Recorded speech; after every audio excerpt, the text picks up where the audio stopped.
Cancer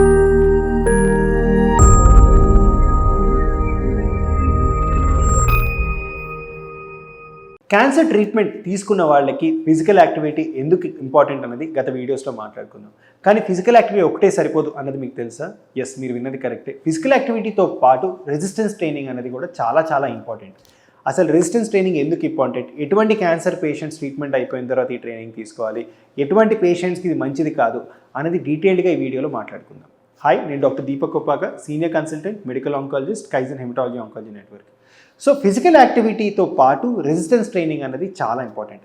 అసలు ఈ resistance training అంటే ఏంటి అంటే, దీంట్లో మనం కోర్ మజిల్స్ ఏవైతే ఉంటాయో, అది అబ్డామినల్ మజిల్స్ అవ్వచ్చు, బ్యాక్ మజిల్స్ అవ్వచ్చు, థై ఆర్ లెగ్ మజిల్స్ అవ్వచ్చు, ఆర్ అప్పర్ లిమ్స్ అవ్వచ్చు, వీటిల్ని యాక్టివ్గా ఉంచుకుంటాం చాలా ఇంపార్టెంట్. ఇవాళ రోజున గైడ్లైన్స్ పరంగా కూడా అట్లీస్ట్ మనం moderate to vigorous physical activity చేసిన కనీసం వారానికి 2 రోజుల పాటన్నా ఈ స్ట్రెంగ్త్ ట్రైనింగ్ మీద, ఈ రెసిస్టెన్స్ ట్రైనింగ్ మీద ఫోకస్ చేయాలి అని చెప్పి గైడ్లైన్స్ రికమెండేషన్స్లో వస్తున్నాయి అన్నమాట.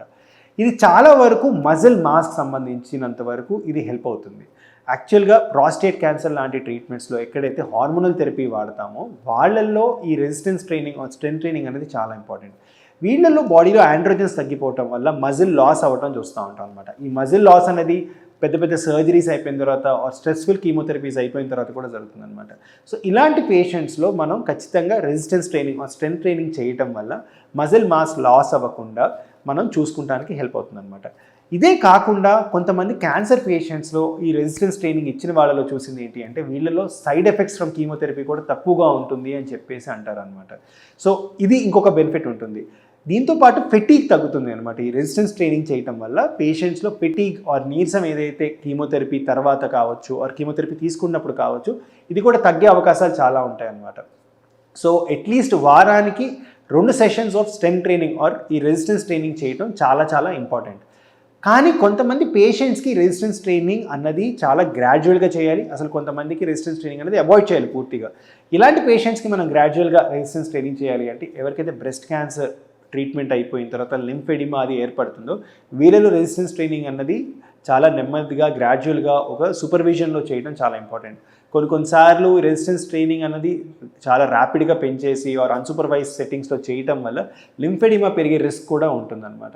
ఇదే కాకుండా కొలాస్టమీ ఆర్ ఎవరికైతే colon surgery or rectum surgery అయిపోయిన తర్వాత పేగుని తీసి కడుపు మీద పెడతారో, కొలాస్టమీ బ్యాగ్ పెడతారో, వీళ్ళలో కూడా స్ట్రెంగ్త్ ట్రైనింగ్ అనేది చాలా గ్రాడ్యువల్గా చేయాల్సిన అవసరం ఉంది.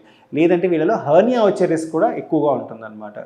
సిమిలర్గా ప్రాస్టేట్లో ఎవరికైతే సర్జరీ అవుతుందో, రోబోటిక్ ప్రాస్టెక్టమీ చేసి పెల్విక్ ఫ్లోర్ మజిల్స్ వీక్గా ఉంటాయో, వీళ్ళలో కూడా చాలా గ్రాడ్యువల్గా ఒక structured strength training, resistance training ప్రోగ్రామ్కి అటెండ్ అవ్వడం చాలా ఇంపార్టెంట్ అనమాట. సో ఇలాగే కాకుండా కొంతమంది పేషెంట్స్ ఇలాంటి రోగాలే కాకుండా బోన్కి మెటాస్టాసిస్ అయింది, ట్యూమర్ బోన్కి స్ప్రెడ్ అయింది అన్న పేషెంట్స్లో స్ట్రెంగ్త్ ట్రైనింగ్ అన్నది వీలైనంత వరకు అవాయిడ్ చేయాలి. ఈ మెటాస్టాసిస్ అనేది వెయిట్ బేరింగ్ బోన్స్లో ఉంటే మాత్రం రెసిస్టెన్స్ ట్రైనింగ్కి దూరంగా ఉండటం మంచిది. ఎందుకంటే వీళ్ళల్లో ఫ్రాక్చర్ అయ్యే రిస్క్ ఉంటుంది. అది అన్సూపర్వైజ్ సెట్టింగ్లో చేయటం, మనకి లోవర్ బ్యాక్ ఎక్సర్సైజ్ కానీ లెగ్ ఎక్సర్సైజ్ చేస్తున్నప్పుడు కానీ హెవీ వెయిట్స్ లిఫ్ట్ చేయడం వల్ల మజిల్తో పాటు బోన్ మీద చాలా హెవీ వెయిట్ పడటం వల్ల మనకి ఫ్రాక్చర్ అయ్యే రిస్క్ కూడా ఉందన్నమాట. సో ఇలాంటి మెటాస్టాసిస్ ఉన్న వాళ్ళు కూడా మనకి resistance training strength training avoid చేయడం మంచిది. ఇది కాకుండా న్యూరోపతి ఉన్నవాళ్ళు, సివియర్ పెయిన్లో ఉన్న వాళ్ళు కూడా ముందు ఆ సిమ్టమ్స్ రికవర్ అయిన తర్వాత గ్రాడ్యువల్గా రెసిస్టెన్స్ ట్రైనింగ్ ఆర్ స్ట్రెంగ్త్ ట్రైనింగ్కి వెళ్తాం చాలా అవసరం అనమాట.